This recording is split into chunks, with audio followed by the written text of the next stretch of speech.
और क्या हाल चाल, कैसे हो आप लोग? बताइए जल्दी से नीचे कमेंट बॉक्स में कमेंट करके बताइए कि आप लोग कैसे हैं।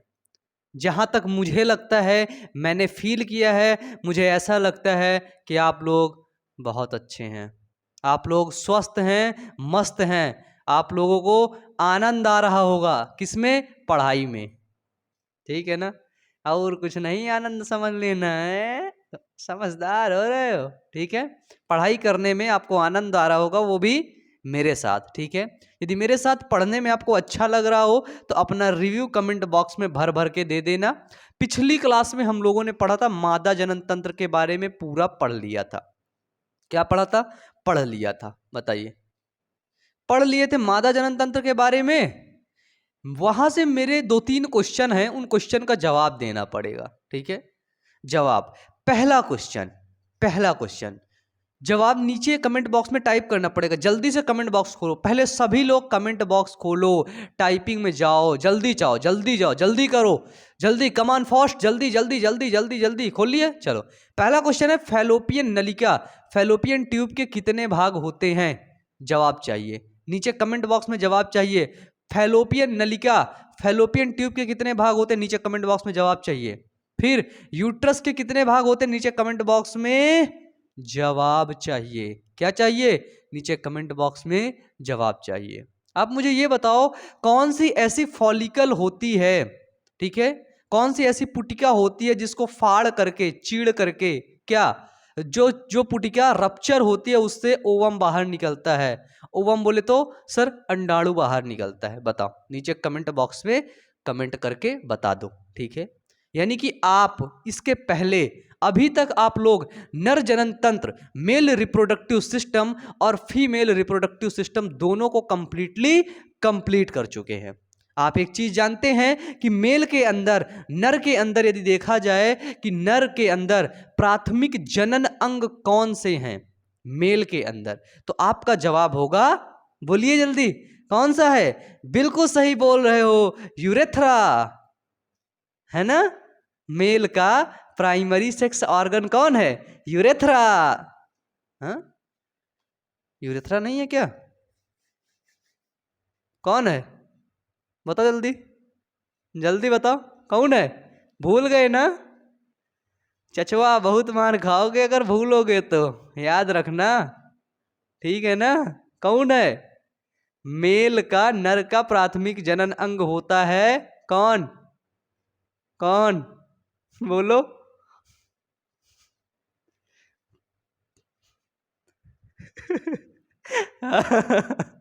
कौन होता है?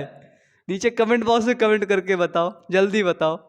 फीमेल का प्राइमरी सेक्स ऑर्गन, प्राथमिक जनन अंग कौन होता है? सर जनन अंग उसे कहते हैं, प्राथमिक जनन अंग वो होते हैं जहां से युग्मकों का निर्माण होता है। नर युग्मक बोले तो शुक्राणु, स्पर्म का निर्माण कहां होता है? Where is formation of sperm? That your answer is testis. Where is formation of ovary? Ovum, sorry, where is formation of ovum? Then you get answer ovary, अंडाशय। तो भैया, नर का जो प्राथमिक जनन अंग होता है वो वृषण होता है, और बाकी जितने भी जनन अंग पढ़ते हैं, वहां डिफरेंशियल, टेस्टिस, सब ये सब क्या कहते हैं? सेकेंडरी सेक्स ऑर्गन होते हैं। और फीमेल का ओवरी। बिल्कुल सिंपल, बिल्कुल बिल्कुल बिल्कुल, दुनिया में सबसे सिंपल चीजें हैं। ठीक है। चलो, अब क्या देखते हैं? अब हम यही देखेंगे भाई, ये जो युग्मक होते हैं, ठीक है, जनन अंग तो देख लिया, ये जो युग्मक होते हैं, जो गैमीट होते हैं, कैसे बनते हैं? तो गैमीट बनने के लिए एक क्रिया होती है जिसको अब आप अपनी हेडिंग बनाएंगे, युग्मक जनन। ठीक है। हेडिंग क्या बनेगी सर? हेडिंग बनेगी युग्मक जनन।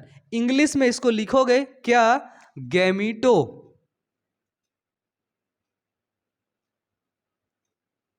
गैमीटो जेनेसिस। युग्मक जनन क्या होता है? युग्मक जनन मतलब कि फॉर्मेशन ऑफ गैमीट। समझना,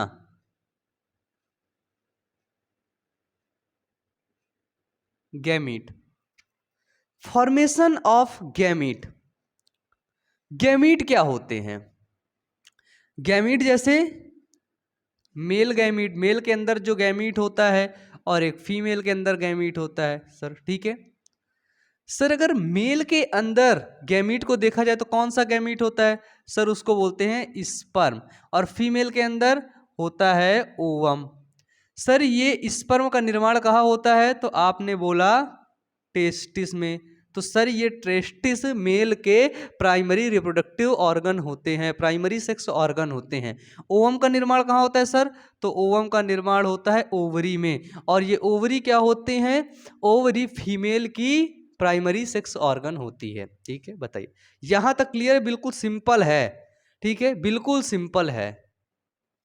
अब हम देखेंगे कि भाई इस टेस्टिस के अंदर, ये टेस्टिस देखे थे 250, इसके अंदर क्या होते हैं बताओ, याद करो जल्दी बताओ, 250 क्या होते हैं, टेस्टिकुलर लॉब्यूल,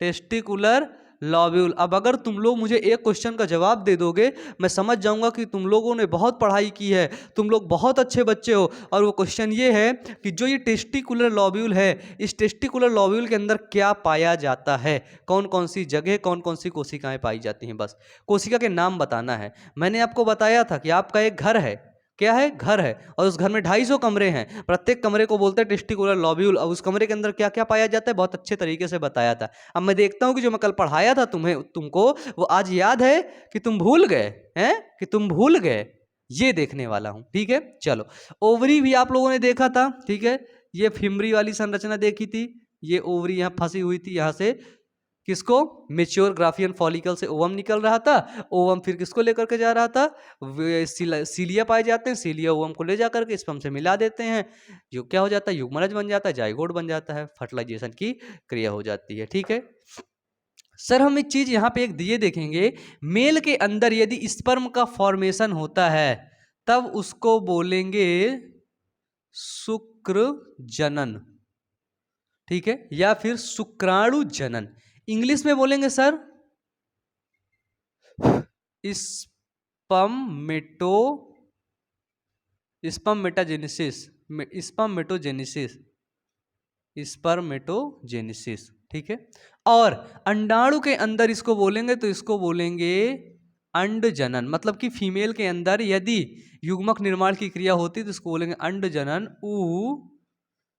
जेनिसिस। ठीक है, इसको बिल्कुल अच्छे से लिख लो कि मेल के अंदर होता है तो उसको बोलते हैं शुक्र जनन, फीमेल के अंदर होता है तो उसको बोलेंगे अंड जनन। अब आपकी सिंपल से एक हेडिंग पड़ेगी, जिस हेडिंग का नाम है स्पर्मेटोजेनेसिस, स्पर्मेटोजेनेसिस।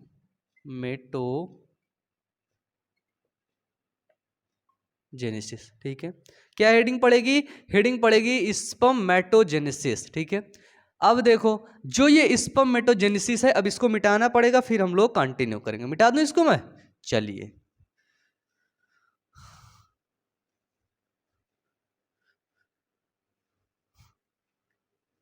ये बहुत इंपॉर्टेंट पॉइंट है। ठीक है, आपके बुक में एनसीईआरटी में एक डायग्राम दे रखा है, ठीक है, मैंने आपको बताया था होते हैं, देखो समझ लो, ये है क्या,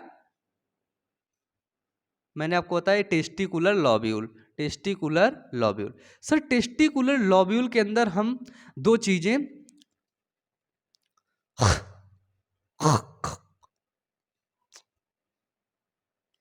ऐसे लगा, मुझे मक्खी उड़ रही थी, मुझे लगा मेरे मुंह में चली गई क्या, क्योंकि गला मेरा यहाँ से दर्द कर रहा है, कुछ पता ही नहीं चल रहा। पिछली क्लास में दर्द कर रहा था, अभी भी मुझे लगता है ज़्यादा बोलने की वजह से, ज़्यादा क्लासेस की वजह से है। टेस्टिकुलर लॉब्यूल के अंदर सर दो चीज़ें पाई जा रही थी, दो चीज़ें कौन सी, तो पहली सर पाई जा रही थी सेमनीफेरस ट्यूब्यूल, कौन सी, सेमनीफेरस ट्यूब्यूल, और दूसरी सर इंटरस्टिशियल स्पेस, याद होगा आपको।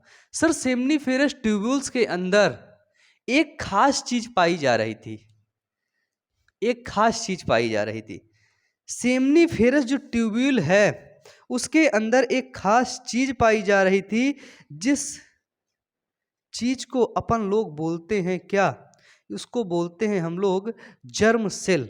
ठीक है, या उसको बोलते हैं हम लोग सेक्स सेल, या फिर उसको बोलते हैं हम लोग स्पर्मेटोगोनिया सेल। ठीक है, सेमनीफेरस ट्यूब्यूल के अंदर सर स्पर्मेटोगोनिया सेल, या फिर हम लोग सिंपल से लिख देते हैं जर्म सेल पाई जा रही थी। ठीक है, और जर्म सेल के साथ साथ यहीं पर सार्टोली सार्टोली सेल भी पाई जा रही थी। ठीक है, सार्टोली सेल। क्लियर है? तो हम देखते हैं भैया कि एक हम लोग सेमनीफेरस ट्यूब्यूल लेते हैं, समझो अगर ये ट्यूब्यूल है तो सर इसी ट्यूब्यूल में पाई गई ये कोशिकाएं, तो अब हम इसको यहाँ पे बड़ा करते हैं, इस ट्यूब्यूल को निकालते हैं। ठीक है, ये ट्यूब्यूल को निकालते हैं, बड़ा करते हैं, जर्म कोशिकाएं याद रखना आप। ठीक है, चलो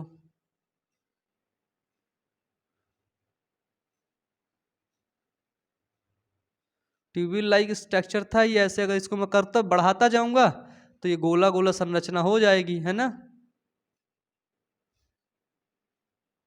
ये देखिए बिल्कुल ऐसे संरचना हो जाए, क्योंकि ट्यूब है। क्या है सर? ट्यूब है। ठीक है, जैसे मतलब ऐसे ही देखो, ये बिल्कुल क्या है? गोला गोला संरचना है। इसके बाद ये यहाँ पे कोशिकाएं हैं। ठीक है, परत है, इसी परत से सो निर्माण होता है ना। इस परत को क्या बोलते हैं? तो सर इसी परत को बोलते हैं जननिक एपिथीलियम।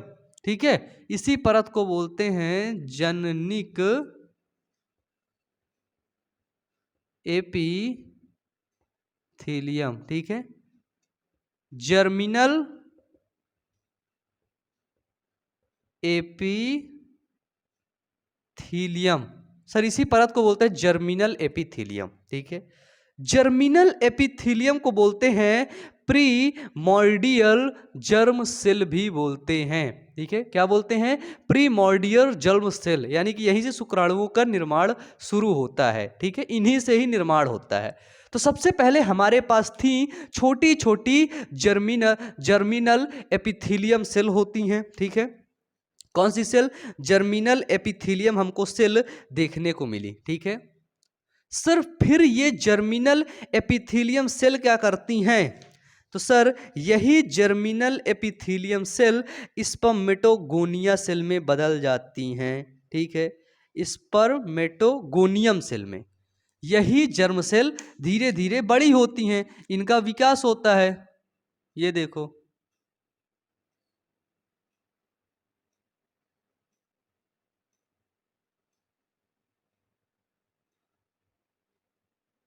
सर जब ये बड़ी होती हैं तो इन कोशिकाओं को बोल देते हैं ये स्पर्मेटोगोनिया सेल हैं, गोनियम। ठीक है, स्पर्मेटोगोनियम, स्पर्मेटोगोनियम सेल। ठीक है, कौन सी सेल है सर? ये है स्पर्मेटोगोनियम सेल। फिर स्पर्मेटोगोनियम सेल का विकास होता है। क्या होता है? फिर स्पर्मेटोगोनियम सेल के अंदर डेवलप होता है। सर जब ये स्पर्मेटोगोनिया सेल के अंदर डेवलप होता है तब ये स्पर्मेटोगोनिया सेल सर 2n रहती है, ये याद रखिएगा, डिप्लॉयड रहती है। ठीक है, 2n रहती है ना। 46 गुणसूत्र इसके अंदर रहते हैं। लेकिन जब इसका विभाजन होता है, आगे जाती है, तो ये प्राइमरी स्पर्मेटोसाइड बनाती है। ये सर क्या हुआ? ये सर है प्राइमरी स्पर्मेटोसाइड। अभी सीरियल समझो, ए नंबर समझे, बी नंबर समझो, सी नंबर क्या है? Primary spermatocyte. ठीक है, ये सी नंबर है, ये प्राइमरी स्पर्मेटोसाइट बनाती है। ठीक है, प्राइमरी स्पर्मेटोसाइट, ठीक है, धीरे से आगे बढ़ता है और ये जाकर के क्या बनाता है? तो सर यही सेकेंडरी स्पर्मेटोसाइट बना लेता है ना भाई। प्राइमरी था, सेकेंडरी बना लिया। ठीक है, तो सर ये क्या बना लिया? ये बना लिया सेकेंडरी स्पर्मेटोसाइट। ठीक है, पहले प्राइमरी स्पर्मेटोसाइट था, फिर सेकेंडरी स्पर्मेटोसाइट बना लेगा। सेकेंडरी स्पर्मेटोसाइट के बाद सर हमको देखने को मिलती हैं कुछ मतलब विकसित कोशिकाएं, जो थोड़ा थोड़ा ऐसा लगता है कि ये स्पर्म की तरह बन रही हैं। ठीक है, इनको बोलते हैं सर स्पर्मेटिड्स। स्पर्मेटिड्स। ठीक है, क्या होता है सर? स्पर्मेटिड्स। और सर इसी स्पर्मेटिड, जो स्पर्मेटिड है, इसी स्पर्मेटिड से आगे जाकर के स्पर्म का निर्माण हो जाता है। क्या हो जाता है सर? तो वो हो जाता है स्पर्म का निर्माण। सर ये क्या बन गए? ये बन गए आपके स्पर्म। इसी स्पर्मेटिड से स्पर्मेटिड सेल का, स्पर्म सेल का निर्माण हो जाता है। स्पर्म सेल का निर्माण हो जाता है। अब हमने देखा तो भाई ये तो सिर्फ जनन एपिथीलियम कोशिका के बारे में ही देख लिया, लेकिन इसके अंदर सार्टोली कोशिकाएं भी तो पाई गई, उनका तो कोई जिक्र ही नहीं। तो सर इसके अंदर ये जैसे है तो ये सार्टोली कोशिका है। ठीक है, तो ये स्पर्म आया ये सार्टोली कोशिका के पास, क्योंकि पोषण अब सार्टोली कोशिका ही देगी। खाना पीना स्पर्म का सार्टोली कोशिका, तो बीच बीच में इनके सार्टोली कोशिकाएं होती हैं, और जो इनके खाली जगह बचती है उसको इंटरस्टिशियल स्पेस के नाम से जाना जाता है। ठीक है सर, बताइए यहां तक कोई दिक्कत है? नहीं दिक्कत है क्या? हो तो बताओ, हो तो बता दो। अब देखते हैं, सबसे पहले हम देखते हैं जो हमारे पास ये जर्मिनल सेल थी, जर्मिनल सेल जिनको हमने बोला जर्म सेल। बताओ जर्म सेल अगुणित थी कि द्विगुणित थी? तो आपने बोला सर ये 2n थी, द्विगुणित थी। ठीक है, तो अब हेडिंग डालो स्पर्मेटोजेनेसिस। स्पर्मेटोजेनेसिस के ऊपर लिखो जर्म सेल। जर्म सेल हम बनाते हैं सेल बस। ठीक है, ये देखो जर्म सेल कैसी थी सर? तो जर्म सेल आपको पता ये द्विगुणित थी, इसके पास 2n था। ठीक है, जर्म सेल के पास बिल्कुल से सिंपल है 2n था। 2n के बाद इसमें सर क्या होता है? तो इसमें होता है समसूत्री विभाजन। समसूत्री विभाजन में क्या होता है? तो आपने बोला सर या भाई, सर नहीं सॉरी भैया, सर आप लोग हैं, मैं तो भैया हूं, है ना? तो देखो आपने बोला भैया जो समसूत्री विभाजन होता है उसमें समान तरीके से चीजें बढ़ जाती हैं। बिल्कुल सही बोल गए भाई तुम, है ना? ये देखो समान मतलब अगर ये 2n है तो ये 2n ही रहेगा। ठीक है, ये समसूत्री विभाजन की खास बात होती है। ठीक है, जब ये 2n है, 2n रहेगा, तो सर इसको हम लोग एक नाम देते हैं। ठीक है, और वो नाम होता है स्टेम सेल। क्या नाम देते हैं? इसी को बोलते हैं स्टेम सेल, अक्सर पूछा जाता है। ठीक है, जो जर्म सेल होती हैं वो आगे जाकर के स्टेम सेल का निर्माण करती हैं। ठीक है, स्टेम सेल के बाद फिर इसमें होता है सर दोनों के अंदर समसूत्री विभाजन। ठीक है, तो हम एक का देखते हैं, एक को छोड़ते हैं। ठीक है, एक का देखें, इसके अंदर क्या हुआ? तो हुआ समसूत्री विभाजन। सर जब फिर समसूत्री विभाजन होगा तो जाहिर सी बात है फिर दो भागों में टूटेगा। कितने भागों में टूटेगा? दो भागों में। ये देखो समसूत्री है 2n 2n फिर जाएगा। ठीक है, कितना जाएगा सर? तो 2n 2n फिर जाएगा। जब ये 2n 2n पे जाता है तो इसको बोलते हैं स्पर्मेटोगोनिया, गोनियम। ठीक है, इसी को सर बोलते हैं स्पर्मेटोगोनियम, स्पर्मेटोगोनियम सेल। क्या बोलते हैं सर? बिल्कुल सिंपल है, इसी को बोलते हैं स्पर्मेटोगोनियम सेल। ठीक है, क्लियर है? स्पर्मेटोगोनियम सेल क्या करती हैं? इन्हीं सेल को एक नाम से और जाना जाता है प्राथमिक शुक्र जनन कोशिका। क्या बोलते हैं सर? प्राथमिक शुक्र जनन कोशिका, इसी को बोलते हैं प्राइमरी स्पर्मेटोसाइट, स्पर्मेटोसाइट। ठीक है, स्पर्म स्पर्मेटोसाइट, प्राइमरी स्पर्मेटोसाइट। ठीक है, फिर सर इसी प्राइमरी स्पर्मेटोसाइट्स के अंदर क्या होता है? तो वो होता है अर्धसूत्री विभाजन। अर्धसूत्री विभाजन, तो अर्धसूत्री विभाजन दो तरह से होता है, एक होता है फर्स्ट, एक होता है सेकंड। फर्स्ट में क्या होता है? आधा आधा हो जाता है। तो ये क्या था? 2n था, तो अर्धसूत्री विभाजन हुआ तो सर आधा आधा हो जाएगा। क्या हो जाएगा? आधा आधा, यानी n बचेगा। ठीक है, जब n बचा तो इसको क्या बोला? इसको प्राथमिक, एक सेकेंड, प्राथमिक शुक्रजन कोशिका बना।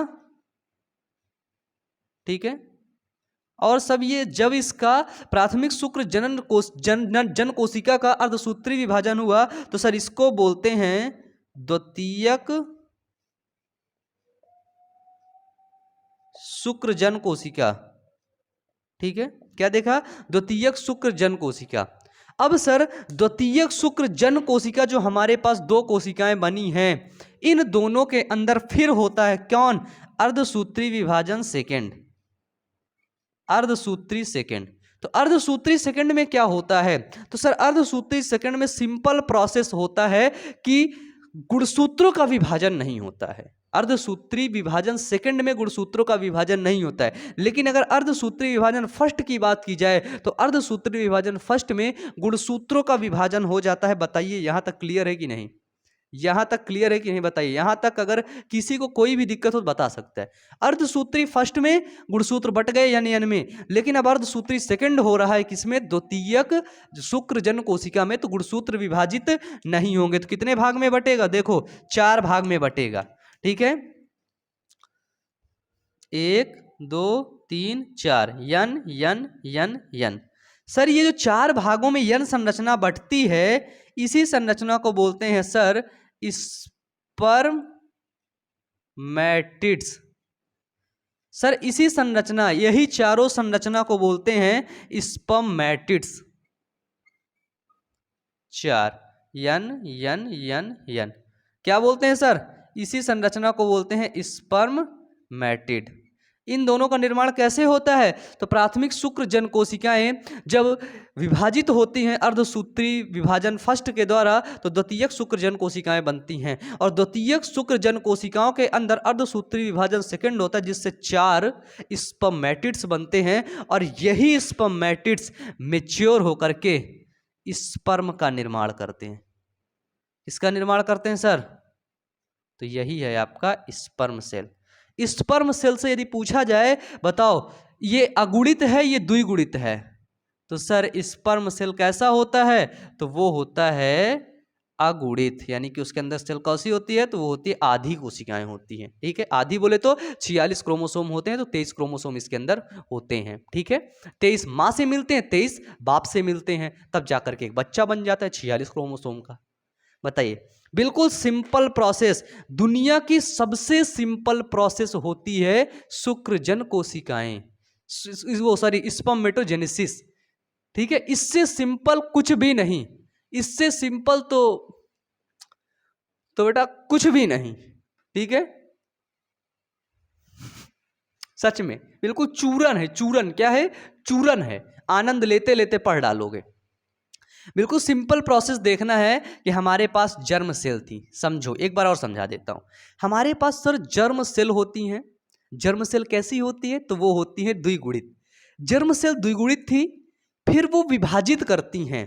ठीक है, विभाजित करने के बाद सर क्या बनाती हैं? तो वो बनाती हैं स्टेम सेल बनाती हैं। थोड़ा सा विभाजित हुई, स्टेम सेल बनी। स्टेम सेल फिर विभाजित करके स्पर्मेटोगोनिया सेल बनाती हैं, और स्पर्मेटोगोनिया सेल भी द्विगुणित ही होती हैं। ये देखिए सर, स्पर्मेटोगोनिया सेल द्विगुणित होती हैं। ये देखिए, ये बना स्पर्मेटोगोनिया सेल, कैसी हैं? द्विगुणित। फिर सर स्पर्मेटोगोनिया सेल में क्या होता है? अर्धसूत्री विभाजन होता है, माइटोसिस डिवीजन होता है। अर्धसूत्री विभाजन फर्स्ट होता है, तो अर्धसूत्री विभाजन फर्स्ट के दौरान जो स्टेम सेल द्विगुणित थी अब वो अगुणित हो जाएंगी।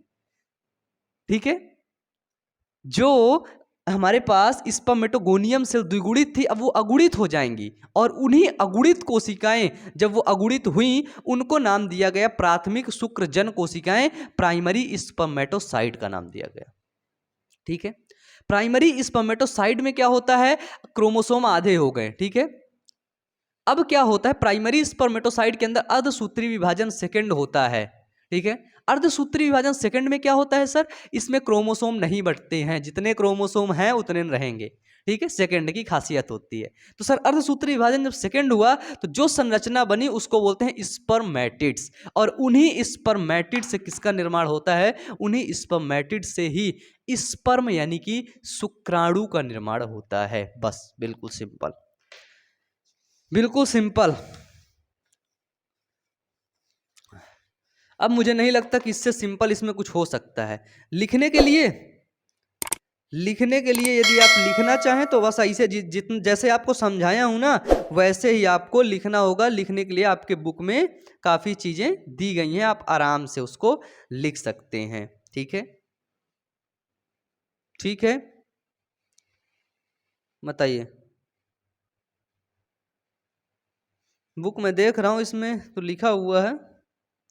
हाँ लिख लीजिए, युग्मक जनन स्पर्मेटोजेनेसिस क्या होता है, तो लिखिए जनदों। जनद क्या होते हैं, वृषण या फिर अंडाशय। तो जनदों के जननिक एपिथीलियम, जर्मिनल एपिथीलियम की कोशिकाओं से युग्मक कोशिकाओं की बनने की प्रक्रिया को ही युग्मक जनन कहते हैं। इस जननिक एपिथीलियम कोशिका से कौन बनता है, तो वो युग्मक बनता है। गैमीट बनने की क्रिया को ही युग्मक जनन कहते हैं। ठीक है, तो हम इसको देख लिए। ये क्या बनता है, ये स्पर्म बनता है। ये स्पर्म फीमेल के कहाँ पे जाएगा, ओवरी में, सॉरी फैलोपियन नलिका में, फैलोपियन नलिका में फर्टिलाइजेशन कर लेगा। ठीक है, शुक्र जनन क्या होता है, शुक्र जनन के बारे में लिख लीजिए कि यह पुरुषों के वृषणों की शुक्र जन नलिकाओं सेमनीफेरस ट्यूब्यूल्स में होता है। शुक्राणु जनन या शुक्र जनन स्पर्मेटोजेनेसिस कहाँ होता है, तो यह पुरुषों के वृषण की शुक्र जन कोशिकाओं में होता है। इन नलिकाओं की जननिक एपिथीलियम की अधिकांश कोशिकाएं शुक्र जन करने वाली घनाकार जननिक कोशिकाएं, जर्मिनल सेल तथा शेष जननिक कोशिकाओं को अवलंबन प्रदान करने वाली सार्टोली की कोशिकाएं सेल ऑफ सार्टोली होती हैं। इनमें 3 फेज होते हैं। पहला मल्टीप्लिकेशन फेज, ठीक है, लिख लीजिए मल्टीप्लिकेशन फेज मतलब कि गुणन प्रावस्था। ये यहाँ से यहाँ तक की जो फेज है, इस सॉरी ये वाली फेज जर्म सेल से स्पर्मेटोगोनिया सेल तक की फेज जो है उसको बोलते हैं मल्टीप्लिकेशन फेज, गुणन प्रावस्था। गुणन प्रावस्था के बाद सेकंड आती है वृद्धि प्रावस्था, बोले तो ग्रोथ फेज। ग्रोथ फेज पे क्या होता है, प्राथमिक शुक्राणु जनन का निर्माण होता है। ठीक है, प्राथमिक से क्या होता है, प्राथमिक प्राइमरी स्पर्मेटोसाइट का निर्माण होता है ग्रोथ डिवीजन में, फेज में। ग्रोथ फेज के बाद आता है सर क्या, आपका आएगा परिपक्वन phase, maturation phase. Maturation phase में क्या होता है, तो सर इसमें स्पर्मेटिड्स का निर्माण होता है। सेकेंडरी स्पर्मेटोसाइट्स क्या करते हैं, स्पर्मेटिड्स का निर्माण करते हैं और वही स्पर्मेटिड्स स्पर्म का निर्माण कर लेते हैं और ये स्पर्म अगुणित होते हैं। ठीक है, बस हो गया, खत्म। अब स्ट्रक्चर ऑफ स्पर्म पढ़ना पड़ेगा। स्ट्रक्चर ऑफ स्पर्म पढ़ने से पहले आप ये समझ लीजिए कि ये क्रिया कहाँ हो रही है। ये सारी क्रिया हो रही है टेस्टिस पर, लेकिन ये क्रिया कब हो रही है और कैसे हो रही है, इसको करवा कौन रहा है, ये समझ लीजिए, बहुत इंपॉर्टेंट है। सर मैं हमेशा आपसे एक बात कहता हूं, इसको देखिए स्क्रीनशॉट ले लीजिए। मैं हमेशा एक बात कहता हूं आपसे, जब इस चैप्टर स्टार्ट हुआ मैं प्यूबर्टी प्यूबर्टी प्यूबर्टी रटे जा रहा हूं, है ना, प्यूबर्टी समझो, प्यूबर्टी समझो, प्यूबर्टी समझो। तो मैंने अब आपको प्यूबर्टी नहीं समझाऊंगा, मैं ये समझा रहा हूं कि एक मेल है, ठीक है, उसकी यौनवा रंभ अवस्था है वो शुरू हो गई है। तो क्या हुआ, यौनवा रंभ अवस्था जब शुरू होती है तो इस मेल के माइंड में, दिमाग के अंदर क्या होता है हाइपोथैलेमस। ठीक है, क्या होता है, हाइपोथैलेमस। हाइपोथैलेमस, हाइपो जो थैलमस होता है, हाइपोथैलेमस को पता चल जाता है भैया ये जवान हो गया, भैया ये इसकी किशोरावस्था से डांक चुका है, यौनवावस्था में डांक गया है। ठीक है, तो हाइपोथैलेमस क्या करता है, एक हार्मोन सिक्रीट करता है जिसका नाम है गोनैडोट्रोपिक रिलीजिंग हार्मोन्स, GnRH। ठीक है, गोनैडोट्रोपिन रिलीजिंग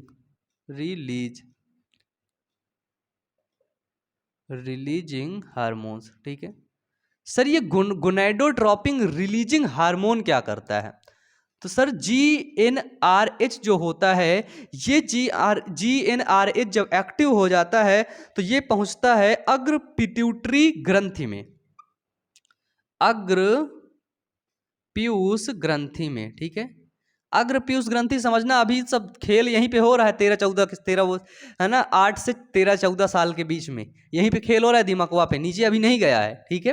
पिट्यूटरी ग्रंथि के पास गई, यानी कि एंटीरियर पिट्यूटरी ग्लैंड, ठीक है, एंटीरियर पिट्यूटरी ग्लैंड, ठीक है। एंटीरियर पिट्यूटरी ग्लैंड सो रही थी और उसे पता चला कि GnRH हार्मोन्स सीक्रेट हो गया है, यानी कि बच्चा प्यूबर्टी की अवस्था में आ चुका है। तो इंटीरियर पिट्यूटरी सोते सोते 2 बटन दबाती है। पहले बटन को जो दबाती है उसमें से LH हार्मोन्स निकलता है और दूसरे बटन से FSH हार्मोन्स निकलता है। बताइए सर, पिट्यूटरी अग्रपीयूष ग्रंथि जो होती है वो सोते सोते 2 बटन दबाती है, सुत्तल अवस्था में बिल्कुल सो रही होती, 2 बटन दबा देती है, एक LH वाला, दूसरा FSH वाला। LH जो होता है उसको बोलते हैं ल्यूटेनाइजिंग हार्मोन्स, है ना, ल्यूटेनाइजिंग हार्मोन। और FSH को बोलते हैं सर फॉलिकल स्टिमुलेटिंग हार्मोन्स। अब बोलोगे भैया ये हमको ज्ञान काहे दे रहे हो तुम, ये काहे हमें बता रहे हो सब, इससे हमारा क्या काम, हार्मोन्स हार्मोन्स रटाए जा रहे हो रटाए जा रहे हो, उतनी समय से नहीं बोल रहे हैं तो इसका मतलब तुम बस अपने मन की करोगे? हाँ नहीं भैया, नहीं सर, हम अपने मन की नहीं करेंगे, हम आपके मन की करेंगे, ठीक है। तो हमने यहाँ पे देखा कि LH हार्मोन्स और FSH हार्मोन्स को हमने अच्छी तरीके से देख लिया भाई, ठीक है। LH बोले तो ल्यूटेनाइजिंग और फॉलिकल स्टिमुलेटिंग हार्मोन्स के बारे में देख लिया। अब यही ल्यूटेनाइजिंग हार्मोन्स क्या करता है सर, यही ल्यूटेनाइजिंग हार्मोन्स सीधे एंड्रोजन जो होते हैं, एंड्रोजन पर जाकर के दबाव डालता है, ठीक है। एंड्रोजन को संश्लेषण करता है, एंड्रोजन का संश्लेषण करता है और उनको स्राव करने के लिए प्रेशर करता है, यही ल्यूटेनाइजिंग हार्मोन, ठीक है। जिससे क्या होता है, टेस्टोस्टेरॉन स्रावित होता है, ठीक है। एंड्रोजन यानी कि ल्यूटेनाइजिंग हार्मोन्स के द्वारा एंड्रोजन और टेस्टोस्टेरॉन स्रावित मतलब कि बिल्कुल एक्टिव हो जाते हैं। जब एंड्रोजन और टेस्टोस्टेरॉन एक्टिव हो जाते हैं तो शुक्राणु जनन की प्रक्रिया यहीं से शुरू हो जाती है, बस, ठीक है। शुक्राणु जनन की प्रक्रिया जो होती है सर वो यहीं से स्टार्ट हो गई जब LH हार्मोन्स पहुंच गया कहाँ पे, टेस्टिस के अंदर, क्योंकि टेस्टिस के अंदर हमने बताया था आपको एंड्रोजन और और टेस्टोस्टेरॉन बनता है, ठीक है। ये हल्दी लगाओ, हाँ हल्दी लगा, ठीक है, टेस्टोस्टेरॉन बनता है, बस सिंपल, ठीक है। और आपको बता दें कि यहाँ पर लीडिंग सेल भी पाई जाती हैं, ठीक है। ये जो जिस डिब्बे की बात हम लोग कर रहे हैं उस डिब्बे के अंदर लीडिंग सेल भी पाई जाती हैं, ठीक है। FSH क्या करता है, FSH होता है फॉलिकल स्टिमुलेटिंग हार्मोन्स, और ये फॉलिकल स्टिमुलेटिंग हार्मोन्स सार्टोली सेल को बताता है, सार्टोली सेल को बताता है जो स्पर्म को न्यूट्रिशन देती हैं, भोजन देती हैं, ठीक है। सार्टोली सेल को बताता है कि चाचा, सार्टोली सेल मतलब एक किचन का जाता दरवाजा खटखटा देता है, भाई खाना बनाना शुरू कर दे, उधर स्पर्म बनना चालू हो गया, LH हार्मोन्स आ गया है, ऊपर से आदेश आ गया है खाना बनाना चालू कर दे, तो सार्टोली सेल भी एक्टिवली रन करने लगती है, सार्टोली सेल भी काम करने लगती है। तो सर ये पूरा गेम होता है मेल रिप्रोडक्टिव सिस्टम के अंदर शुक्राणु बनने की क्रिया में, इतना पूरा खेल होता है, तब जाकर के 4 शुक्राणु बनते हैं सर, कितने, only 4 sperm formation like in this process, ठीक है। then it's a process called spermatogenesis। मिटा दूं इसको मैं, बताइए समझ में आया आपको? एक बार साइड हट जाता हूं, अब लिख लो इसको, स्क्रीनशॉट ले लो, मिटा दूं, चलिए सब मिटा मिटा के पढ़ा देता हूं, है ना। नीचे कमेंट बॉक्स में आप लोग ये कमेंट करके बता दो कि कैसे पढ़ा रहा हूँ, सारी चीज़ें समझ आ रही कि नहीं, बता दो। बताने का मतलब ये है कि मैं अपने कमेंट बढ़वा रहा हूँ, ठीक है। और तुम लोग होशियार होगे, बोलोगे हाँ हाँ मैं नहीं बताऊँगा, लेकिन गलती तुम लोग कर रहे हो, ठीक है। इससे मेरी तो खैर थोड़ा सा वो होता है, ये कमेंट नहीं बढ़ेगा, लेकिन कहीं ना कहीं तुम खुद से भी खुददारी कर रहे हो, है ना, खुद से ही तुम खुद को धोखा दे रहे हो, क्योंकि मैं तुम्हें पढ़ा रहा हूँ, मैं तुमसे सवाल पूछ रहा हूँ, तो तुम लोग मुझको सोच रहे हो अरे बेवकूफ़ है यार, पूछने दो, बार बार कहता रहता है कमेंट कमेंट कमेंट, है ना, क्या मतलब होता है। तो ये अभी मतलब नहीं पता चल रहा है, लेकिन आने वाले अगले थोड़े समय में ना इसका मतलब आपको पता चलेगा कि कमेंट ना करने का क्या मतलब होता है ना। जब एग्जाम होगा सामने तुम्हें याद नहीं रहेगा, तब याद आता है कि यार ये क्वेश्चन तो पूछे थे, अगर कमेंट करके बताए होते तो आज ये क्वेश्चन याद होता। ठीक है, चलिए हेडिंग डाल लीजिए, स्ट्रक्चर ऑफ स्पर्म।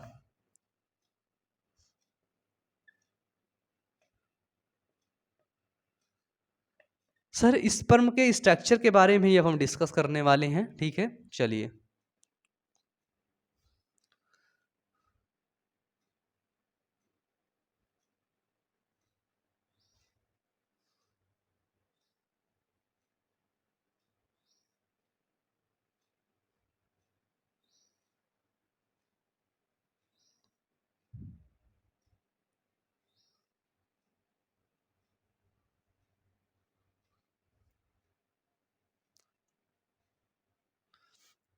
ये देखिए,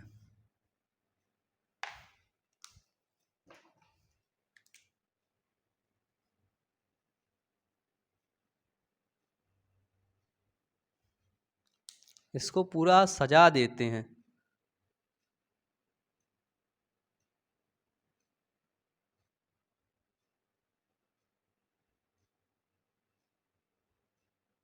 ये देखो, इसके बाद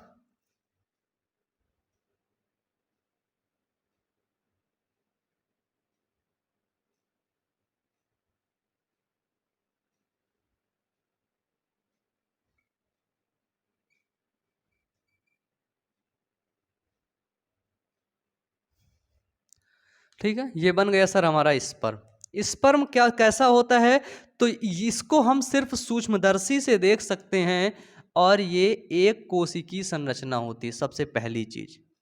ठीक है,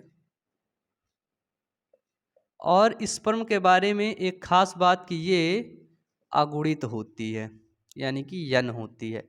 इसके अंदर यहाँ पर ये जो न्यूक्लियस भरा हुआ है, न्यूक्लियस, इसके अंदर जो सेल है वो कैसी है सर, वो अगुणित सेल है। ठीक है, स्पर्म के 4 भाग होते हैं, हेड, नेक, मिडिल पार्ट या मिडिल पीस, और इसके बाद टेल।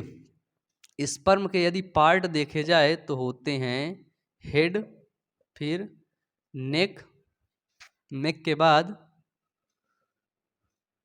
मिडिल पीस और टेल। ठीक है, तो सर ये वाला पार्ट हुआ आपका हेड, फिर ये वाला पार्ट हुआ गर्दन, नेक, फिर ये मिडिल पीस, फिर ये आपका सर टेल। ठीक है, और सर टेल को आपको बता दें, टेल का ये स्पर्म कैसा होता है, ये स्पर्म चलनशील होता है, मोटाइल होता है ना,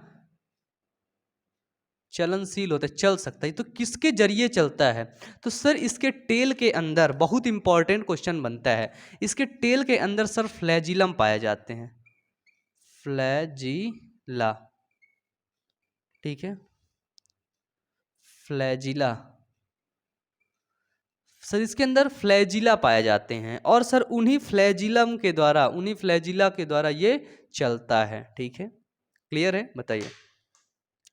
अब इसके अंदर यहां पर इस जगह पर पाए गए माइक्रोट्यूब्यूल। ठीक है, इसके ऊपर पाया गया सर एक्रोसोम। ठीक है, यहां पे पाया गया सर माइटोकॉन्ड्रिया। ठीक है, यहां पर पाया गया सर सेंट्रियोल। ठीक है, और जो ये सेंट्रियोल है इसको बोलते हैं प्रॉक्सिमल सेंट्रियोल। ठीक है, प्रॉक्सिमल सेंट्रियोल। ठीक है, एक इसमें होता है प्रॉक्सिमल सेंट्रियोल जो बिल्कुल ऊपर की तरफ होता है, और जस्ट उसके नीचे यहाँ पर ये कुछ संरचना बनी होती हैं, और इन्हीं संरचना को सर बोलते हैं डॉर्सल डिस्टल सेंट्रियोल। ठीक है, तो सर यहाँ पे क्या क्या देखने को मिला, proximal centriole, distal, nucleus, acrosome, फिर माइटोकॉन्ड्रिया, टेल। इधर क्या देखने को है, 4 चीज, हेड, नेक, ये और टेल, ठीक है। 1 2 3 4 हो गया, बाकी वो चीज उसका भाग है। बताइए सर, क्लियर है यहां तक कि नहीं? एक चीज और, ये एक्रोसोम क्यों होता है? क्योंकि जब ये एक्रोसोम मतलब ये जाकर के किससे मिलेगा, ओवरी से मिलेगा। तो सर ओवरी की दीवार जो होती है ना, वो होती है बहुत मजबूत, ठीक है। क्या होती है सर, बहुत मजबूत होती है। अभी स्ट्रक्चर पढ़ोगे समझ में आ जाएगा। ओवरी की यहाँ पे न्यूक्लियस भरा रहता है। ओवरी की पहली दीवार होती है कोरोना रेडिएटा, ठीक है। क्या होती है, कोरोना रेडिएटा। और कोरोना रेडिएटा के जस्ट एक नीचे दीवार होती है जिसको बोलते हैं जोना प्लेसूडा, ठीक है। तो ये जो एक्रोसोम होता है, ये जा करके इसी में चिपक जाता है और धीरे धीरे क्या करता है, एक्रोसोम इस जोना पेलोसूडा और कोरोना रेडिएटा की दीवार को छेद कर देता है और इसका न्यूक्लियस ओवरी के न्यूक्लियस से मिला देता है। फिर ये क्या बन जाता है, तो ये बन जाता है जाइगोट, हिंदी में बोलते हैं बन गया ये युग्मनज। बस क्या बन गया सर, तो ये बन गया जाइगोट, ये बन गया युग्मनज, हो गया खत्म। बस सर मैथुन की क्रिया होती है, ठीक है, सेक्सुअल इंटरकोर्स होता है तो उसमें एजाकुलेशन होता है। तो अगर देखा जाए पर एजाकुलेशन में,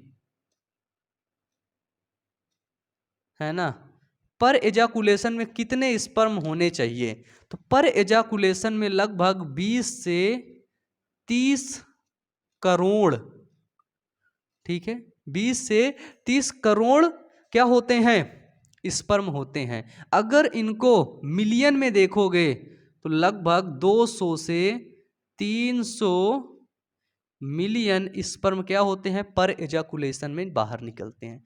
एक बार जो एजाकुलेशन होता है उसमें मैंने आपको बताया था 3 से 3.5 ml क्या होता है, सीमेन बाहर निकलता है। और इस सीमेन में कितने स्पर्म होते हैं मैंने आपको पिछली क्लास में बताया था, नर जनन तंत्र पढ़ाया था। बताइए, मैं 1 ml का पूछ रहा हूं, 1 ml में कितने स्पर्म होंगे, सिर्फ 1 ml का 50 से 150, ठीक है, बताया था, भूल गए हो तो तमचियाऊं तो याद आ जाएगा, ठीक है। तो 20 से 30 करोड़ स्पर्म एक बार निकलते हैं। और इनमें से एक चीज और रहती है कि अगर दंपत्ति मतलब ठीक ठाक हैं, बच्चे पैदा करने के लिए हैं, तो उसमें से क्या होना चाहिए, उसमें से 2 कंडीशन होनी चाहिए कि इनका जो स्पर्म है उनमें 60% जो स्पर्म है वह आकृति व आकार उसकी क्या हो, समान हो, ठीक है। आकृति व आकार क्या हो सर, सामान्य हो। और सर 40% जो स्पर्म है वो गतिशील होने चाहिए, है ना, गतिशील बोले तो दौड़ लगा सके, ठीक है। ये तीव्र तीव्र गतिशील सर, गतिशील वो भी कैसी, तीव्र वाली, तेजी से गतिशील होने चाहिए, तेजी से वो दौड़ लगा सके, ठीक है। तो इसमें क्या होता है 60%, अगर इतना रेशियो है किसी व्यक्ति के अंदर, किसी मेल के अंदर, तब वो बच्चे पैदा करने के लिए मतलब सेक्सुअल इंटरकोर्स के दौरान उसके बच्चे पैदा हो जाते हैं। और अगर इसमें कुछ कमी होती है तब वो इनफर्टिलिटी का केस हो जाता है, ठीक है, यानी कि उनके बच्चे नहीं होते हैं। आज तो आप लोग बहुत ही ज़्यादा मात्रा में सुन रहे हैं इनफर्टिलिटी के केसेस, ठीक है। अधिकतर जो दंपत्ति होते हैं, ठीक है, हस्बैंड वाइफ होते हैं, शादी हो जाती है और बच्चे नहीं हो रहे, ठीक है। तो कहीं ना कहीं ऐसा भी कारण हो सकता है, ठीक है। ये था आपका आज का टॉपिक, जिस टॉपिक का नाम था क्या, स्पर्मेटोजेनेसिस। हमने स्पर्मेटोजेनेसिस को देखा, ठीक है, कैसे उसकी दीवार होती है, कैसे स्पर्म का फॉर्मेशन होता है। फिर हमने देखा स्ट्रक्चर ऑफ स्पर्म, स्पर्म की संरचना देखी, और स्पर्म की संरचना देखने के बाद सारा कुछ हमने क्लियर कर लिया। तो फाइनली आज का वीडियो यहीं पर खत्म होता है। नीचे कमेंट बॉक्स में कमेंट करके बताना ये वीडियो कैसा लगा। नेक्स्ट पार्ट के लिए ढेर सारा कमेंट कर देना, प्यार कर देना, ठीक है। मिलते हैं नेक्स्ट क्लास में, तब तक के लिए अच्छे से पढ़ते रहिए, मेहनत करते रहिए, क्योंकि हमें बदला नहीं बदलाव चाहिए। Wish you all the best, thank you.